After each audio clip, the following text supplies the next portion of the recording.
Vous allez bien? Ça a l'air cool. Voilà 5 semaines ça va être la 5e semaine que nous parlons du thème Ecclésia, Église. Une bonne nouvelle pour ceux que ça embête, c'est le dernier. Mauvaise nouvelle pour ceux qui aimaient bien, c'est le dernier. Je suis désolé, je ne vais pas faire l'impoli, mais je vais boire tout seul.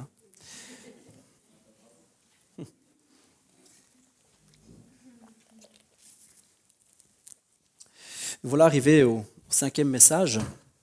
Nous avons vu quand même pas mal de choses. Dimanche dernier, nous parlions de la guérison du cœur et du pardon, vous vous souvenez? Seigneur Jésus qui nous donne de pouvoir guérir de nos blessures, c'est important. Il va se casser la figure. Guérison pourquoi? Guérison comment?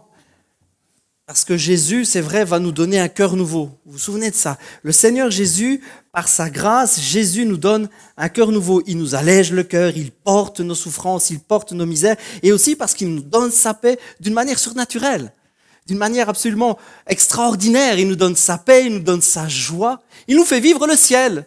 Parce que la présence de Dieu, c'est le ciel. On vient de le chanter.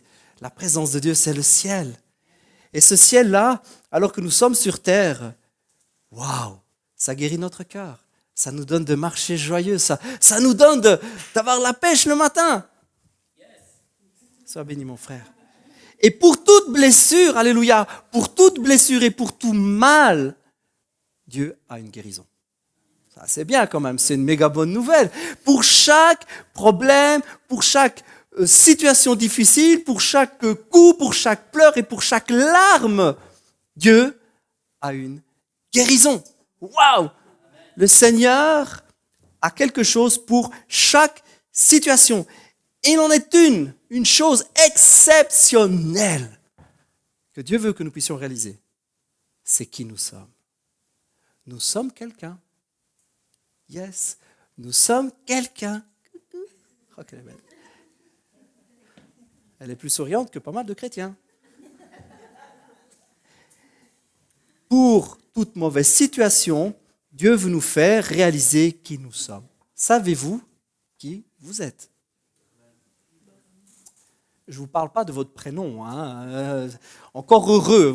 Voilà, il y en a qui se baladent avec un badge ici, ça les aide. Bon, il y en a qui peuvent avoir des trous de mémoire. Mais je ne vous parle pas de qui je suis, Miguel Alvarez, tel et tel job, j'habite à tel et tel endroit. Non, je connais mon chemin, je sais où encore me retrouver chez moi. Non, je parle de qui je suis devant Dieu. Nous sommes enfants de Dieu. Waouh! Alors tournez-vous vers la personne qui est à côté de vous et dites-lui, tu es un enfant de Dieu. Waouh! C'est exceptionnel! C'est exceptionnel! Tu es un enfant de Dieu et je suis un enfant de Dieu. Waouh! Jésus nous a donné la possibilité, la possibilité, waouh! La chance de devenir enfant de Dieu. Ça n'a été possible qu'en Jésus. Ça n'a été possible qu'à travers la vie de Jésus, à travers la mort de Jésus, à travers ce qu'il a fait pour nous. Parce que vous savez, on peut être religieux pendant des années. Vous mettez tous les hic ou tous les istes que vous voulez. Ça n'a rien à voir avec les hic. On peut être catholique, on peut être évangélique, on peut être pentecôtiste, on peut être charismatique, on peut être baptiste, on peut être tout ce que vous voulez. Il n'y a que les protestants, ils n'ont pas un hic. Il y a peut-être un hic. Ça n'a rien à voir avec le hic, le ist ou le an que vous avez à la fin de votre dénomination. Parce qu'on peut être religieux alors qu'on fait partie d'une de ces dénominations. Ça n'a rien à voir, c'est une question de cœur. Parce que, vous voyez, il y a une vachement grande différence entre le chrétien qui réalise qu'il est un enfant de Dieu et puis le religieux qui croit. On rigole un petit peu. Avant, quand j'étais religieux, je faisais quoi? Par exemple, avant, quand j'étais religieux, passer devant moi à la caisse du magasin, non mais ça va pas la tête, oh, d'accord, t'as qu'une salade, mais quand même, ça se fait pas, ça fait un moment que je fais la vie, tu m'as bien regardé? Quoi?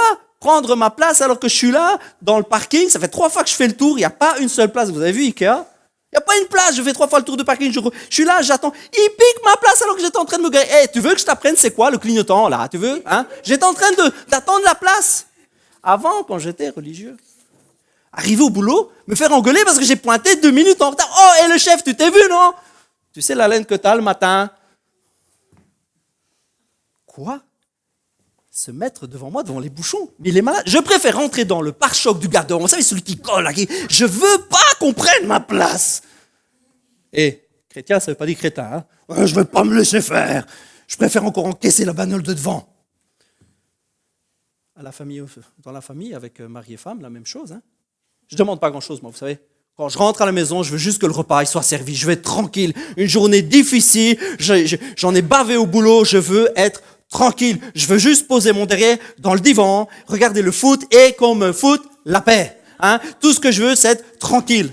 Et me parlez pas des gosses. Me parlez pas. Avant, quand j'étais religieux, ils me prennent la tête, ils me cassent les pieds. Mon mari, les femmes pourraient dire ça. Mon mari, il m'en parlait pas. Un bon à rien. Il fait jamais rien. Jamais une parole gentille, jamais un merci ma chérie, jamais un coup de main, jamais ramasser les chaussettes, jamais faire quoi que ce soit. Les enfants, aucune reconnaissance. Et dire que je les ai portés pendant 9 mois chacun. Oh, vite qu'ils aient 18 ans pour que j'en sois débarrassé. Avant, quand j'étais religieux, même à l'église, avant, quand j'étais religieux, j'arrive à la réunion, il m'a même pas dit bonjour. Si c'est ça l'amour chrétien. Et quoi, en plus, il s'assied à ma place. Ça fait 23 ans que je m'assieds là. Et il ose s'asseoir à ma place. Et alors celui-ci, regardez-lui, il peut faire ci, il peut faire là, il peut jouer de la musique, et moi je peux pas. Il est même pas converti. Ça se fait pas. Vous savez, tous ces genres de trucs qui pourrissent la vie à tout le monde, qui semblent si super méga importants, qui en fait ne sont rien. Avant, quand j'étais religieux. Mais aujourd'hui, alors que j'ai réalisé que je suis un enfant de Dieu, tous ces trucs-là, qu'on s'en fout, que ça n'a plus rien à voir. Pourquoi? Parce que Jésus nous a donné une autre façon de voir, une autre vision. Il nous a donné une paire de lunettes extraordinaire. Il nous a donné de voir les choses différemment. Il nous a donné une nouvelle perception. Il nous a donné une façon de voir qui s'appelle la grâce. Ces lunettes-là, voyez-vous, ça. Avant, j'étais religieux. Maintenant, je suis enfant de Dieu. Ah oui, bien sûr, ça a le look, on a le look comme ça. Mais vous voyez ce que je veux dire? Est-ce que vous voyez ce que je veux dire? Dieu nous donne une nouvelle façon de voir. On en a la sortie pour tous ceux qui veulent. Le vrai chrétien devrait en porter. Les choses sont différentes parce que le Seigneur nous donne de voir les choses différemment. Vous avez la vie avant où religieux ou pas, hic ou pas, ist ou pas, temps ou pas, vous allez à l'église ou pas, vous priez ou pas, ça ne change rien tout ça. Vous êtes là avec votre vie religieuse et vous voyez les choses d'une certaine manière. Et tous les petits bobos de la vie font que la vie est souvent triste, la vie est souvent ennuyante. J'ai du mal à supporter mon mari, j'ai du mal à supporter ma femme, j'ai du mal à supporter mon voisin, j'ai du mal à supporter les gosses du voisin, j'ai du mal à supporter qu'ils viennent faire pipi avec son chien juste sur mon gravier. J'ai du mal avec tout ça. Parce qu'avant j'étais religieux. Puis le Seigneur me donne une nouvelle vision des choses. Il me permet de réaliser qui je suis en lui. Je suis un enfant de Dieu. Et vous savez quoi? On peut dire ce qu'on veut. Wow, j'ai son titre à lui. Dis ce que tu veux, moi je peux encaisser, j'ai son titre à lui. J'ai la vie de Dieu en moi. Le Seigneur a changé ma perception des choses. Et certainement le Seigneur a voulu que je voie et que je comprenne les choses autrement. On va regarder un texte cet après-midi, à la lettre de Jacques. On va le lire ensemble. On va lire un texte, vous pouvez, pour ceux qui ont leur Bible ou une tablette ou un smartphone, vous pouvez lire avec moi. L'épître de Jacques, la lettre de Jacques au chapitre 1, au verset 22. Moi, je lis dans Second 21. Si vous avez une autre version, ça changera un petit peu. Si vous avez Semeur, c'est très bien aussi. Épître de Jacques 1, verset 22. Mettez en pratique la parole et ne vous contentez pas de l'écouter en vous bornant, en vous trompant vous-même par de faux raisonnements. En effet, si quelqu'un écoute la parole et ne la met pas en pratique, il ressemble à un homme qui regarde son visage dans un miroir et qui, après s'être observé, s'en va et oublie aussitôt comment il était. Mais celui qui a plongé le regard dans la loi parfaite, la loi de la liberté, et qui a persévéré, celui qui n'a pas oublié ce qu'il a entendu, mais qui se met au travail, celui-là sera heureux dans son activité. Si quelqu'un parmi vous croit être religieux, alors qu'il ne tient pas sa langue en bride, mais trompe son propre cœur, sa religion est sans valeur. La religion pure et sans tache devant Dieu, notre Père, consiste à s'occuper des orphelins et des veuves dans leur détresse et à ne pas se laisser souiller Se laisser souiller par le monde. Waouh! Pourquoi je vous lis ça? Le Seigneur veut nous donner une nouvelle perspective, veut nous donner une nouvelle façon de voir, mais il veut nous changer dans notre façon de parler et dans nos actes. Il veut nous changer. Jacques, vous savez, Jacques ici a vraiment un langage qui peut paraître un petit peu abstrait. On peut se demander de quoi il parle, de religion, d'aider les pauvres et de parler, de tenir sa langue, de savoir la dompter. Alors, dans certaines versions, on dit dompter, dans d'autres, on dit la tenir en bride. Se laisser souiller par le monde, dans d'autres versions, on dit se laisser corrompre par ce monde. Mais de quoi qu'il cause, Jacques? Il n'aurait pas pu utiliser des mots plus simples. Jacques nous donne deux choses. Jacques, vous savez, avec le temps, avec les années, il a appris, il a reconnu. Cette épître date plus ou moins de 49-50 après Jésus-Christ. Une bonne vingtaine d'années après que le Seigneur soit mort. Et ressuscité, évidemment. Bonne vingtaine d'années. 20 ans, c'est beaucoup et c'est pas beaucoup en même temps. 20 ans, c'est assez pour qu'une génération passe, c'est plus ou moins 20 ans. À 20 ans, on devient papa, plus ou moins. Surtout à l'époque. Une génération, c'est 20 ans. Donc, une génération nouvelle arrive, c'est des autres, c'est une nouvelle tête. C'est une nouvelle tête, c'est sympa. Mais c'est beaucoup et c'est pas beaucoup. Beaucoup parce qu'on peut vite oublier. 20 ans, il y a des choses qui passent. Ouais, il y a de l'eau qui est passée sous les ponts. Il y en a des choses qui se sont passées. C'est beaucoup et c'est pas beaucoup. Mais en tout cas, c'est suffisant pour que l'évangile soit répandu dans beaucoup de pays, dans beaucoup de villes. C'est beaucoup et c'est pas beaucoup, mais en tout cas, c'est assez pour qu'on oublie beaucoup de choses. Et pour qu'on perde la fraîcheur de l'évangile. Pour qu'on perde la chose première, les choses basiques, les choses simples. 20 ans, c'est assez pour qu'on fasse déjà des études profondes de la théologie et qu'on commence à se prendre la tête sur des tas de petits détails qui, en fait, embêtent le monde. 20 ans, c'est beaucoup et c'est pas beaucoup, mais c'est assez pour que certains commencent à se sentir poussés à écrire. Oh, j'ai l'impression que ça part en cacahuète. Oh, les frères et les sœurs, là, il faut revenir aux choses essentielles. Il faut revenir aux choses profondes, mais pas recherchées théologiquement, aux choses basiques, mais aux choses importantes. Que nous dit Jacques dans ce bout-là que nous avons lu? Deux choses que nous allons voir ensemble aujourd'hui. Premièrement, notre bouche. Veiller sur ses paroles, tenir sa langue en bride, dompter sa langue, etc. C'est quoi ça? C'est que notre parole, notre bouche doit être celle de Dieu lui-même. Nous devons parler ce que Dieu parle.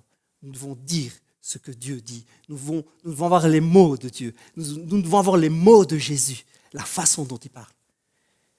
Et deuxièmement, il parle de la vraie religion, ou de la vraie foi, ou de la vraie manière dont un chrétien devrait se comporter. Ça consiste à s'occuper des délaissés, tout en s'éloignant de quoi? De la souillure du monde, de la pensée globale, de la pensée de l'époque, de la pensée du monde. On va voir ça ensemble, ok? J'ai pas d'ok, mais je continue, c'est pas grave. Nous sommes chrétiens, nous sommes enfants de Dieu, nous avons décidé de faire partie d'une église ou d'être une église, parce qu'on ne vient pas à l'église, vous savez ça, on ne vient pas à l'église, on devient l'église. Dites ça à celui qui est à côté de vous. Ne sois pas l'église. Ne viens pas à l'église. Deviens l'église. Dites ça à la personne qui est à côté de vous. Ça fait du bien entendre. Ne viens pas à l'église. Deviens l'église. On devient. On est l'église. Nous sommes chrétiens. Amen. Nous sommes chrétiens. Nous voulons être l'église. Et vous savez, avec les années, ici Jacques parle, et avec les années, les choses essentielles se perdent.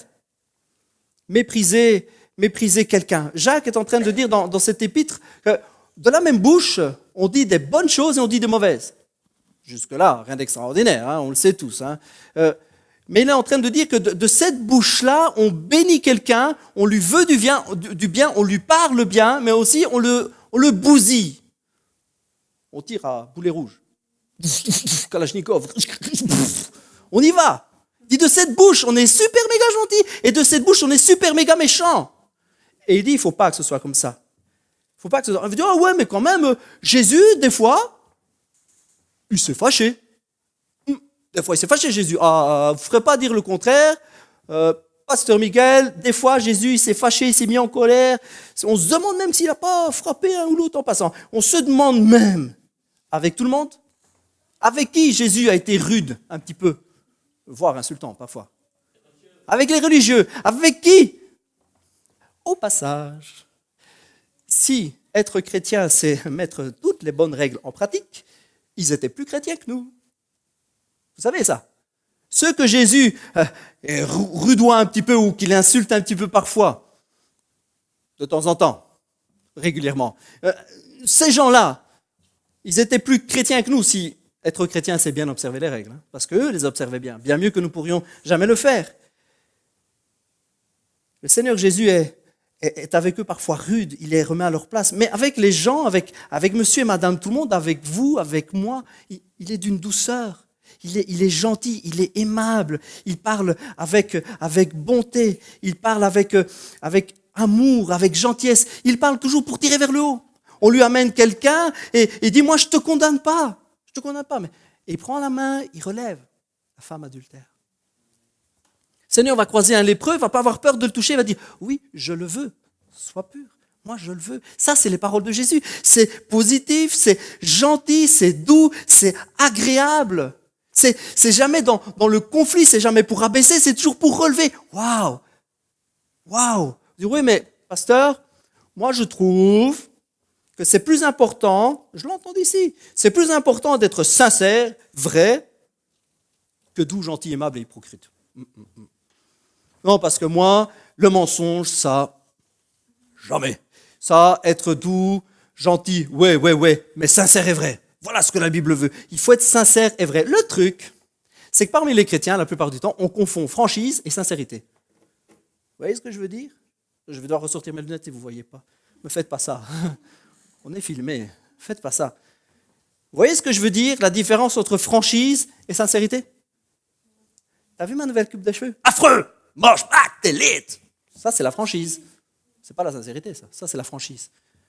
T'as vu ma nouvelle voiture que j'ai achetée? Ah, quelle couleur! Mais t'as pas pu choisir une autre couleur, mais c'est affreux! Alors, vous avez bien mangé? Ah, dégueu! Trop salé. T'as vu? C'est moi qui ai fait tous les travaux moi-même. J'ai bien travaillé. Qui tout dit? Punaise, t'as fait ça toi-même et t'es fier. Ça, c'est la franchise. C'est pas la sincérité. C'est pas ça que la Bible appelle la sincérité. Ça, c'est la franchise, c'est ne pas avoir de filtre. C'est de balancer tout franchement ce qu'on pense sur tout le monde. C'est pas ça que la Bible nous demande. C'est pas ça que Jacques est en train de dire. C'est pourquoi, débarrassez du mensonge, que chacun de vous dise la vérité à son prochain. Ne sommes-nous pas membres les uns des autres? Et ça veut dire quoi, ça, alors? Ça veut dire quoi? Ok, bon, on ne peut pas tout balancer comme ça, mais c'est quoi les paroles vraies? C'est quoi la vérité? Le mot vérité dans le grec, à cet endroit-ci, c'est aletheia. Aletheia, c'est en fait la négation de quelque chose. Nous, on a un mot qui s'appelle le mensonge, mais dans le grec, c'est pas en fait ça. C'est la négation de la vérité. Ça vient de lantano. Aletheia, ça vient de lantano, qui signifie cacher, à l'insu de, secrètement. Et vous avez la négation a devant. A, lantano. Aletheia, ça donnait aletheia. Qui signifie qui n'est pas caché, qui n'est pas à l'insu, qui n'est pas secret. L'idée qu'on retrouve dans la Bible du mensonge, c'est de cacher pour tromper. Ça n'a rien à voir avec balancer tout cru, ce qu'on pense sur tout le monde. Ça n'a rien à voir avec ça. Ça n'a rien à voir avec la franchise bête et méchante de dire « moi, je dis ce que je pense ». On m'a dit que je ne pouvais pas mentir, je balance tout ce que je pense sur tout le monde. Comprenez que le mensonge dans la Bible, c'est tromper, c'est duper avec l'idée de. Vous savez d'où vient le mensonge? La Bible nous dit que c'est le diable qui l'a inventé. Ok, il est le père du mensonge. Il est le père du mensonge. Il est depuis le commencement. Ça, c'est ce que nous dit la Bible. Si vous prenez vraiment les textes du début, la Genèse, moi je trouve ça vraiment trop fort. Vous prenez ce que le diable dit à ce moment-là à Ève, c'est pas vraiment un mensonge. Ah, Dieu a-t-il vraiment dit? Il ne ment pas vraiment. En tout cas, pas comme nous on l'entend. Il trompe. Il n'est pas en train de dire quelque chose qui est complètement faux ou fondamentalement faux. Il nage en eau trouble, il navigue, il fait des esquives, et puis c'est pas tout à fait ça qu'il voulait dire. Vous voyez comment il fait, quoi. Il fait passer son idée. Il trompe. C'est quelque chose qui devient... c'est caché, c'est à l'insu, c'est secret. Il dit quelque chose pas tout à fait faux, mais pas tout à fait vrai. Ce qu'il fait, c'est qu'il amène hors de la vérité. Est-ce que vous comprenez ce que je veux dire? Le vrai mensonge dans la Bible, ce n'est pas simplement dire quelque chose qui est pas vrai ou dire comme ça, ah ben je peux pas mentir, donc je suis obligé de dire que c'est moche, je suis obligé de dire que tu es méchant, je suis obligé de dire que tu as une mauvaise haleine, je suis désolé, tu es habillé comme un clochard. Voilà, je suis obligé de dire ce que je pense. C'est pas ça l'idée. L'idée dans la Bible de la vérité, c'est de parler vers la vérité, d'amener à la vérité. Et l'idée du mensonge, c'est éloigner de la vérité, c'est tirer hors de la vérité, c'est tromper, c'est amener en dehors. Et quand, ici, nous l'avons lu, que chacun parle avec vérité, l'idée, c'est que nous devons amener la vérité. Nous devons parler avec la vérité. Nous devons dire la vérité, parce que l'idée, c'est que nous sommes membres les uns des autres. L'idée ici, c'est que dans une église, c'est pas une question de dire j'aime pas la couleur de tes cheveux ou j'aime pas tes pompes, c'est d'amener à la vérité. C'est de tirer à la vérité, d'amener les gens à la vérité, à la connaissance de la vérité, à la connaissance de Jésus. L'idée profonde dans le cœur de Dieu pour l'Église, c'est de tirer vers la vérité. C'est pas de dire tout le temps bêtement ce qu'on pense sur tout le monde. C'est d'amener à la vérité, d'amener à la connaissance de la vérité. Que pensez-vous des gens qui, parfois pour sauver un peu la situation, disent « ouais, c'est vrai, c'est ma faute ». Mais c'est pas vrai. Quand vous savez que celui qui en fait a fait la bêtise va vraiment se faire dézinguer. Il va manger sévère. Et puis vous savez que allez, je vais lui sauver la peau parce que vous savez que ça va être en douce. Qu'est-ce que vous pensez de ça? Qu'est-ce que vous pensez de ceux qui pendant la guerre ont sauvé la peau des gens en disant qu'ils les avaient pas cachés alors qu'ils les avaient cachés? Que pensez-vous de celui qui sauve vraiment une situation, de ce chrétien dont j'ai entendu le témoignage, qui, jumeau, apprend que son frère va passer sur la chaise électrique? Il a fait le con, ouais, maintenant il va passer sur la chaise électrique, et qui prend sa place, et qui dit non, c'est moi qui ai fait ça. C'est pas vrai, c'est un mensonge.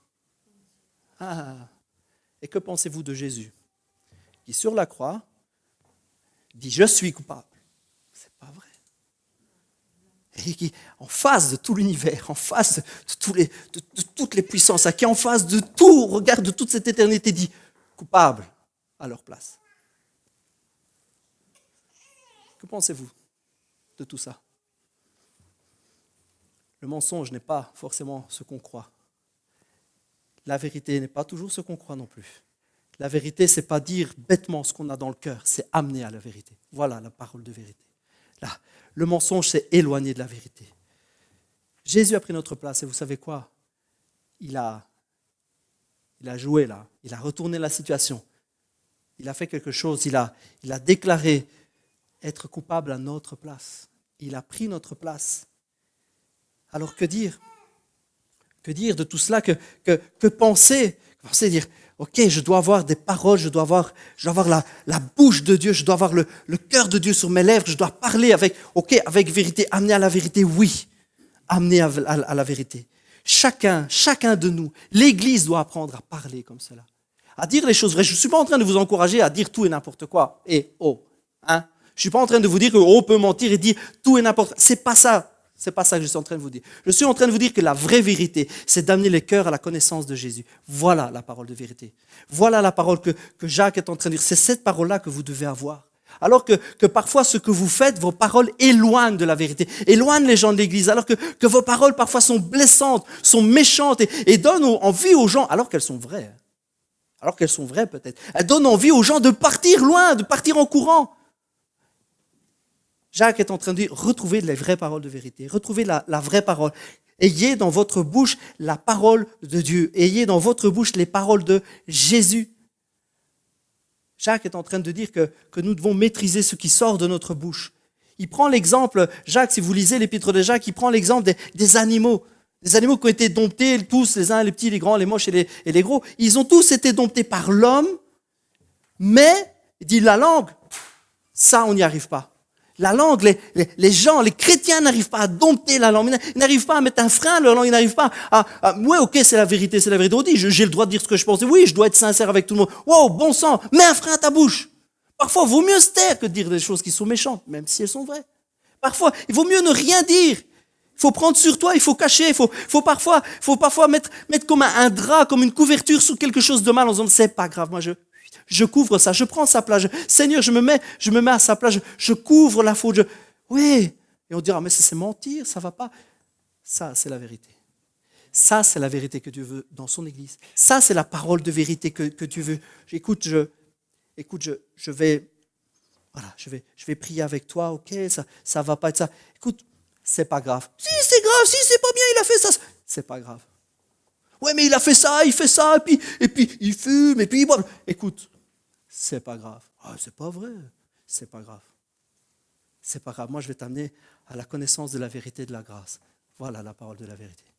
Voilà la parole de vérité que nous devons retrouver dans l'Église. Jacques est en train de dire, domptez cette langue. Mais, hey, ok, c'est par des exercices, c'est par des tours. C'est par un peu comme dans le cirque, on va y aller avec finesse et on va dompter cette langue. On va parfois dire les choses un peu plus arrondies. Je ne dis pas qu'on va mentir, je ne dis pas qu'on va non plus tromper les gens, mais on va leur parler avec douceur. On va parfois éviter un certain sujet ou ne pas dire quelque chose. Est-ce que vous me suivez? Je ne suis pas en train de vous perdre. Ne me laissez pas tout seul. Vous êtes toujours avec moi? Ok, vous êtes toujours avec moi? Jacques est en train de dire que l'Église doit avoir le cœur de Dieu. Le cœur de Dieu. Et ce cœur de Dieu, c'est amener les gens à la connaissance de la vérité. Parce que nous sommes censés être des connexions pour Dieu, des connecteurs pour Dieu. Nous sommes censés être des bornes Wi-Fi, des points de connexion, des lignes directes, des autoroutes vers le cœur de Dieu. Nous sommes censés être une connexion entre un homme, une femme et Dieu. Nous sommes censés faire le relais.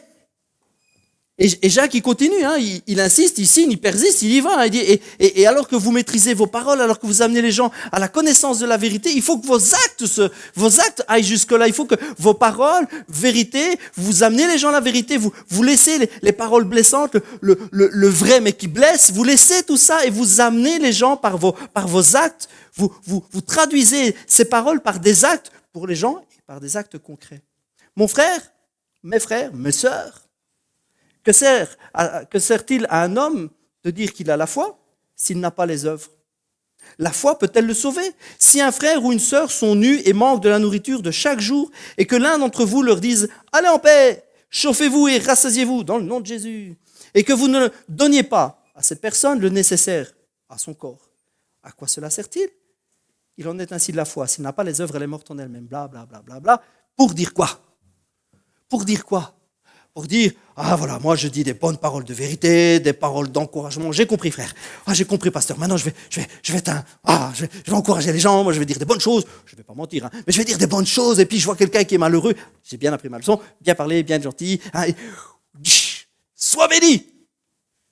Et puis, on s'en va. Wow. Ok. Parole de vérité. Acte de vérité. Tu lui files une tale sur l'épaule et puis tu dis, sois béni dans le nom de Jésus. Wow, c'est quoi ça?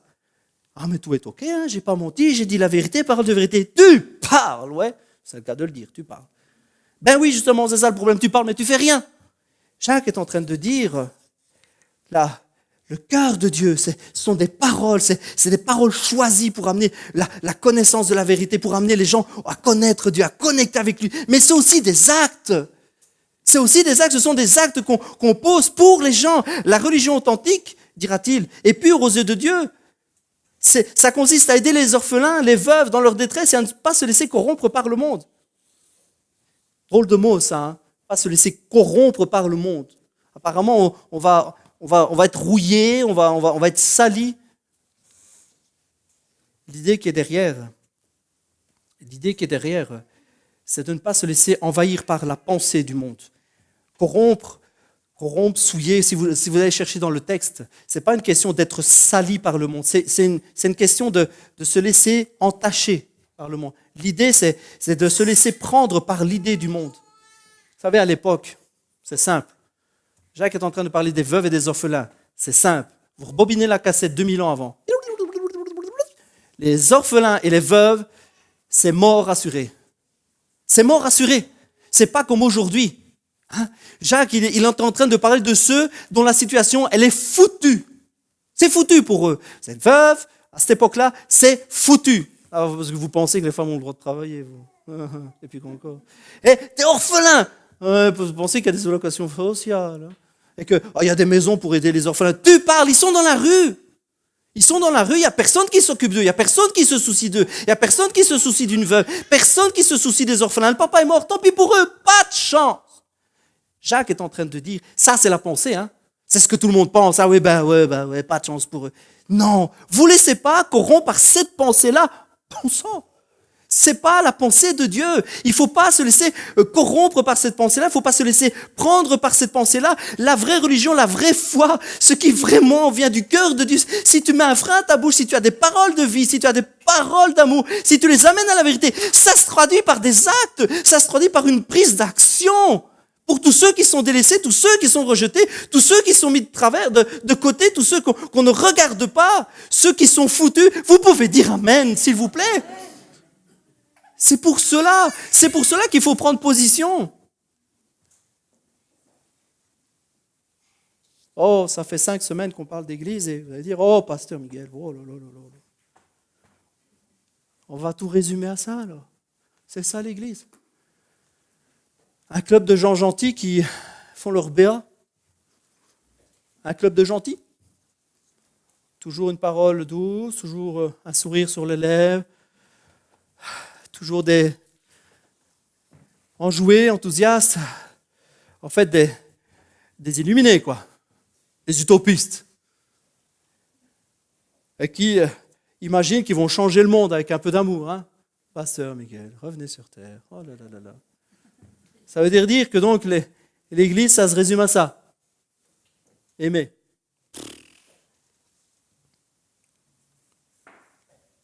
Paul, arrivé à la fin de sa vie, et Paul, donnez-moi un P, donnez-moi un A, donnez-moi un U, un L. Ah, le grand prédicateur de l'époque. Paul est rendu à un moment de sa vie, il est là, les années sont passées, vous savez, il a des trophées dans son salon, il a prêché devant tout le monde, c'est ce qu'on s'imagine. Hein. Paul, ça c'est maintenant un gars, il a écrit des bouquins, il a écrit des lettres, il a fait des théologies, ça c'est Paul. Hein. Oh là là là, Paul, il vient, il nous en met une. Hein. Quand Paul il vient et qu'il prêche, Paul à la fin de sa vie, là où on imagine que vraiment, maintenant il a des enseignements en béton, hein, alors qu'il est maintenant à la fin de sa vie, qu'il est âgé, je suis sûr que quand il demande quelque chose, tout le monde dit oui, Paul, oui, monsieur Paul, oui, c'est Paul, et t'as pas vu, c'est Paul. Je peux prendre un selfie, Paul, je peux prendre un selfie. On imagine ça, hein. On imagine que Paul, à la fin de sa vie, il est tellement respecté que il y a tellement une parole sainte et une parole d'enseignement profonde. Hein, on imagine ça. Hein. Et pasteur Miguel, il a quoi? Il a quel âge, pasteur Miguel? 37 ans. Il a 37 ans. Et il imagine qu'il peut résumer toutes les épîtres de Paul, toute cette théologie à juste aimer son prochain. Allez. C'est une blague ou quoi? Paul. C'est pourquoi, bien que j'ai en Christ toute liberté de te prescrire ce qui convient, c'est au nom de l'amour que je préfère t'adresser une requête. Moi, Paul, qui suis un vieillard. De plus, maintenant, prisonnier de Jésus-Christ. Waouh, Paul, wow, c'est pas le même Paul. C'est pas Paul superstar. C'est pas Paul avec tous les trophées qui enseigne tout le monde à gauche, à droite, qui a des enseignements béton. C'est pas ce Paul-là. Pasteur Miguel, tu te trompes. Épître de Philémon. Paul écrit à un chrétien qui s'appelle Philémon. Paul est maintenant un vieillard. Il en a vu, vous savez. Il en a vu des églises. Il a vu comment ça filait, des fois bien, des fois de travers. Il a vu comment des fois on doit se bagarrer parce que les gens veulent absolument. Et il s'est rendu compte de plus en plus. Les années passent. Et si vous remettez les épîtres dans l'ordre chronologique, pas dans l'ordre qu'elles apparaissent dans la Bible, parce qu'elles ne sont pas chronologiques dans la Bible. Elles sont classées comme elles sont classées, c'est très bien, mais ce n'est pas chronologique. Si vous regardez avec le temps, le discours de Paul change. Je ne dis pas que ce qu'il dit au début n'est pas vrai. Ce n'est pas ça que je suis en train de dire, hein, comprenez bien. Mais si vous lisez, vous verrez que Paul, au début, il insiste sur certaines choses, et puis il insiste sur d'autres, et puis au fur et à mesure, il s'adoucit vraiment, Paul. Et il met de plus en plus d'importance à parler de l'amour, de l'amour, de l'amour. Plus le temps passe, et plus c'est méga important. Il est là, il est vieillard, il est en prison, c'est un papy tout blanc, et il écrit à un ami chrétien, et il dit, oui, j'ai toute liberté, c'est vrai. Ils vont tous dire que, oh, c'est Paul qui écrit, j'ai toute liberté de te prescrire ce qui convient. En fait, j'ai qu'à dire, fais-le. Parce que j'ai reçu une vision, lumière, bazar, chose, truc. Le Seigneur me dit que tu dois le faire. Oh, c'est Paul qui le dit, alors il faut le faire. Non! Alors qu'il en est arrivé à ce moment-là, qu'est-ce qu'il dit? Au nom de l'amour. Au nom de l'amour. Après toute cette théologie, Paul, tu n'as rien trouvé de mieux que ça. Il n'y a rien de mieux que ça. Je suis désolé, après toutes ces années, qu'est-ce qui te reste, toi, après toutes ces années? Hey, après toutes ces années de chrétienté, de vie chrétienne, qu'est-ce qui te reste? Paul, tu as quoi, en fait, dans les poches? Je suis en prison, j'ai rien. Mais j'ai quelque chose dans le cœur. L'amour. Je préfère te demander ça au nom de l'amour. Vous savez ce qu'il demande? Il demande en fait que ce chrétien, Philémon, prenne soin d'un certain Onésime. Si vous cherchez un prénom pour un gamin, Onésime, c'est sympa, c'est joli. Onésime, ça veut dire inutile, effectivement. Onésime, c'est l'esclave fugitif et fuyard de Philémon. Onésime, c'est l'esclave, c'est l'homme à tout faire de Philémon, Onésime. Et vous savez quoi? Il s'est carapaté. Il s'est cassé. Ah ouais, il s'est barré. Il est parti de chez lui, il a laissé tomber son maître, il s'est cassé, puis en fait, il a rencontré Paul, on ne sait pas trop comment, et il est là, et maintenant, alors que Paul est en prison, Onésime l'aide. Il s'est converti. Waouh, il est touché par la vie de Paul, il est touché par tout ça. Et même que certains chrétiens, Paul, maintenant qu'il est en prison, on se dit, ouais, c'est vrai, il prêchait bien à l'époque, mais maintenant qu'il est en prison, c'est quand même pas cool. Il le laisse un peu tomber. Onésime, lui, s'attache à lui. Et Paul écrit à Philémon, au nom de l'amour. Pourquoi? Pour lui expliquer théologiquement que c'est pas bien, qu'il doit pardonner, que ceci, que cela. Non, il lui dit, au nom de l'amour. Par l'amour de Jésus, prends soin d'Onésime, je te le renvoie. Vous savez quel risque il prend? Est-ce que vous savez quel risque il prend? Il envoie Onésime au casse-pipe. À l'époque, l'esclave, c'est dans l'échelle, c'est juste au-dessus de l'objet. Vous avez les objets, chaise, table, couvert, etc., la pelle. Vous avez l'esclave et puis après vous avez le chien, le chat, tout ça. L'esclave, il est moins que rien.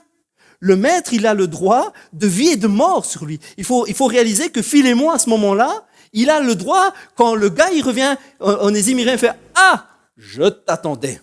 Viens. C'est toi là. Tuez-le. » Il a le droit de faire ça. Il a le droit. Et Paul n'est pas en train de dire « Tu sais, tuer, c'est pas bien. » Il ne lui fait pas une démonstration théologique. Il lui dit « Au nom de l'amour, reçois-le. » Pardonne-lui au nom de l'amour. Oui, il n'y a que ça qui reste. Oui, après toutes ces années, il n'y a que ça qui reste. Il n'y a que l'amour. Et Paul, il est capable de prendre ce risque parce qu'il sait que Jésus est vivant. Il sait que Jésus va toucher le cœur de Philémon. Il sait, et il prend ce risque de renvoyer Onésime, même au risque de perdre sa vie. Mais il lui parle d'amour. Il lui parle d'amour encore. Et il dit qu'il n'y a que ça qui compte. Jésus nous demande d'être la même chose. Au nom de l'amour, non pas au nom de la théologie ou de la chrétienté ou de tous les ist, ik, i, en ou tant ou tout ce que vous voulez, au nom de toute représentation religieuse, le Seigneur nous demande au nom de l'amour d'agir. Rien à voir avec notre nom religieux ou notre groupe religieux. Le Seigneur nous demande d'agir au nom de l'amour, par nos paroles et par nos actes. Est-ce que donc il ne reste que cela? De toute la théologie, de toute la Bible, de tous les évangiles, ne reste-t-il donc que cela? Être la bouche, le cœur de Dieu, être les bras, les mains d'action de Dieu, est-ce qu'il ne reste que cela? À la fin de sa vie, William Booth, le fondateur de l'armée du salut, est appelé, à la fin de sa vie, alors qu'il est âgé, il est appelé à tenir le discours lors de la méga conférence. Wow, ils sont des milliers. Oh. Et tout le monde attend le fameux discours de William Booth, parce que ça fait plusieurs années qu'on ne l'a pas entendu. Pour la petite histoire, William Booth était capable de prêcher pendant 2-3 heures. Dites à celui qui est à côté de vous, je suis content que ce ne soit pas William Booth. Vous en auriez pour 2-3 heures. Il était capable de prêcher pendant 2-3 heures. Passionnément, etc. Mais longuement aussi. 3 heures, c'est long. Et là, à la fin de sa vie, il est déjà âgé. On dit, par des petits bruits, ceux qui sont dans les petits papiers le savent, c'est William en personne qui va tenir le discours à la conférence. La salle est bondée. Ils sont des milliers. Je dis ça parce que j'ai lu le bouquin. C'est super intéressant de voir comment l'armée du salut a été fondée. William Booth étant le fondateur de l'armée du salut. Et ils sont là, ils attendent. Et puis arrive William Booth. À cette époque-là, il est vraiment âgé. C'est pas pour ça qu'il prêchait 3 heures. C'est parce qu'il est vraiment âgé. Et il monte. Je pense même dans le bouquin, ils disent qu'il faut qu'il l'aide à monter. Alors, tout le monde se tait. On va entendre ce que William Booth va dire. Il se met sur la tribune. On se dit, waouh, il n'a pas pris de notes. Il attend un moment. Et puis, il tient l'un de ses plus magnifiques et de ses plus beaux discours, qui n'est qu'un seul mot. Il regarde tout le monde et dit « Others ». Et puis il se retourne et il s'en va. En français, ça veut dire « les autres ». Toute une vie à travailler. William Booth, c'est un gars, si vous lisez son bouquin, il s'est donné comme rarement quelqu'un s'est donné. Et parfois, il prêchait des heures, on nous dit qu'il prêchait parfois toute une après-midi. Wouhou, il faut avoir des trucs à raconter quand même. Et puis là, à la fin de sa vie, il arrive, il dit, moi, le récit de toute ma vie, le condensé de toute ma vie, c'est un mot. Others, les autres. Pendant que peut-être le musicien s'approche, on va chanter un dernier chant. On a parlé ensemble, ça fait 5 semaines qu'on voit l'Église, on voit ce qu'est l'Église. Nous avons vu ensemble que c'est le cœur de Dieu, c'est le rêve de Dieu. C'est le rêve de Jésus à cette époque-là, mais c'est encore à l'heure actuelle le rêve de Jésus pour cette ville. C'est le rêve de Jésus pour Soigny. C'est le rêve de Jésus pour le Hainaut. C'est le rêve de Jésus pour la Belgique. C'est le rêve de Jésus pour l'Europe. C'est le rêve de Jésus pour l'humanité encore aujourd'hui. Je peux avoir amen à ça. Amen. C'est le rêve de Jésus encore. On a vu que c'était ce rêve-là. On a vu qu'on n'était pas là, si vous vous souvenez, pour juger, pour condamner. On n'était pas là pour bourrer la tête aux gens. On n'était pas là pour être méchant. On n'était pas là non plus pour dire les autres, c'est des mauvais, c'est des gens du monde. Vous vous souvenez de tout ça? On a vu ensemble que vraiment le Seigneur voulait nous changer par rapport à tout cela. On a vu ensemble que c'était par le Saint-Esprit. C'était quand on était rempli du Saint-Esprit, l'Église devenait quelque chose de vivant, d'enthousiasmant, de fun, de cool, de bien, de bon, d'agréable et de vivant par l'Esprit de Dieu. Que Jésus était mort et était ressuscité pour donner le Saint-Esprit, pour renvoyer le Saint-Esprit. Nous avons vu ensemble que de toutes nos détresses, de toutes nos tristesses, de toutes nos peines, Dieu veut nous guérir pour que nous soyons une Église accueillante, pour que nous soyons une Église qui pardonne, que Dieu voulait nous guérir pour que nous ayons un cœur vraiment pour les autres. Nous voyons aujourd'hui que pour être le rêve de Dieu, pour être le cœur de Dieu, pour être l'Église de Dieu, Dieu veut changer notre façon de parler, nous amener aux vraies paroles de vérité, à la parole de vérité, à la connaissance de Christ, à ces paroles, à ces mots d'amour, à ces mots qui sont choisis, à ces mots qui sont sélectionnés, dans le sens qu'on ne va pas tout dire, on ne va pas tout balancer comme ça.